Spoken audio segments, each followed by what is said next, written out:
Late in the campaign of Gears of War, Marcus Phoenix kicks in the front door of his childhood home.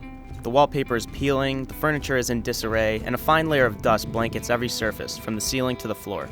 Returning to a dilapidated family home serves as a poetic echo of the task at hand.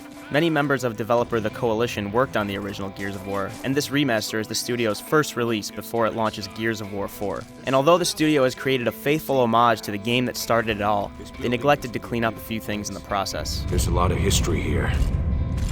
A lot of lies, too. Well, you've got some nerve, soldier. Gears of War Ultimate Edition lets you cheat time and travel back to 2006 when you first saw Phoenix skulking in a shadowy jail cell. Because of the new resolution, Gears of War Ultimate Edition fills in cracks and polishes paintwork to preserve our ever-so-fragile nostalgia. I played Gears of War on Xbox 360 recently, and the differences here are apparent. Ultimate Edition removes the muddy textures, shiny faces, and bleak environments of the original, replacing them with detailed landscapes and brighter hues. The Coalition remade every cutscene, and even though I'd seen them before, the new skin makes it feel like the first time again. Locust!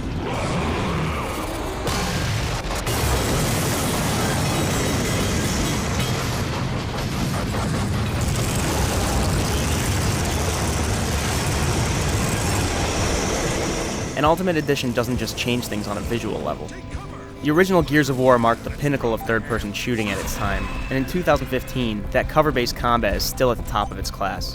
The campaign still feels smooth and fluid, and I noticed it right away. Ultimate Edition is also a reminder of how much I'd forgotten about the first Gears. The campaign is much more horror-driven than its sequels, with haunting corridors and dim basements giving way to shrieking monsters emerging from the ground. This is a story about a ragtag group of heroes, long before we saw them amidst the chaos of an all-out war. The characters don't have too much depth to them here, and mainly serve as vehicles for the action. But the campaign serves as a reminder of when we first saw them. Damn, Marcus. He'll get over it. And then I jumped to multiplayer, and at 60 FPS, all of my muscle memory came back. I hip-fired the Nasher shotgun, perfected active reload times, and dodged between cover as if it were 9 years ago. There are 2 new game modes here, including the traditional Team Deathmatch and King of the Hill, and they're both welcome additions to this fluid new incarnation. Gears of War Ultimate Edition doesn't just look like my nostalgia remembers, it also feels like it too. But despite how great Ultimate Edition looks and feels, it hasn't completely erased the original version's blemishes. The Gears franchise has always catered to a cooperative experience, and the remaster is no exception. Throughout my time with the campaign, my AI partner Dom Santiago often made things difficult for me. He deliberately wandered into the shadows when the objective was to stay in the light. He walked into the path of my gun, obscuring my view numerous times. And often, when my progress relied on the AI, nothing happened, and I had to reload my checkpoint.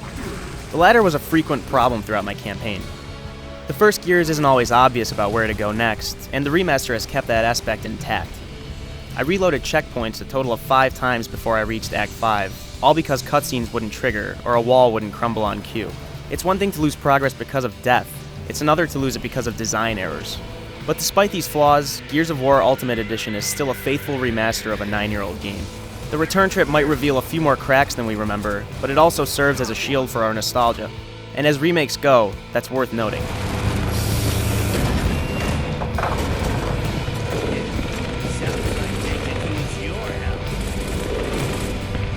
Let's do this.